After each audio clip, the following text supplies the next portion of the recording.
ஐ பால் இன்னைக்கு லக்கி தான். டேய் அங்க என்னடா பண்ற? பால் கீழ கிடந்தது. போடாத கீழ. ஏன்பா?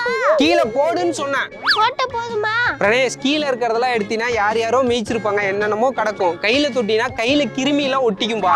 எனக்கு பால் வேணும். உனக்கு பால் தானே வேணும், வாப்பா உனக்கு வேற பால் வாங்கி தரவா. ஐ சாக்லேட் கீழ விழுந்துருச்சு. பிரணேஷ் அங்க என்னடா பண்ற? சாக்லேட் கீழ விழுந்துருச்சுப்பா. நான் எத்தனை வாட்டி சொல்லியிருக்கேன் எது கீழ விழுந்தாலும் எடுக்க கூடாதுன்னு. கிருமி எல்லாம் இருக்கும்டா. சாக்லேட் கவரோட தானே இருக்கு, கவர் தூக்கி போட்டுறலாம்ல. உனக்கு சாக்லேட் தானே வேணும், வா நான் உனக்கு வேற வாங்கி தரேன். இருங்க நம்பர் நோட். ஐயோ கீழ விழுந்துருச்சு. அப்பா என்னப்பா பண்ண போற? டேய் என் போன் கீழ விழுந்துருச்சுடா. நீ தான் கீழ விழுந்து போறல, எடுக்க கூடாத கிருமி இருக்குன்னு சொன்னில. வாப்பா வா. டேய் போன்ல கவர் இருக்குடா, கவரை கூட தூக்கி போட்டுறேன்டா. இதேதானே நானும் சொன்னேன், வாப்பா. டேய் எனக்கு என் போன் வேணும்டா, 20,000 ரூபாடா. வாப்பா வேற போன் வாங்கிக்கலாம். வேறயா?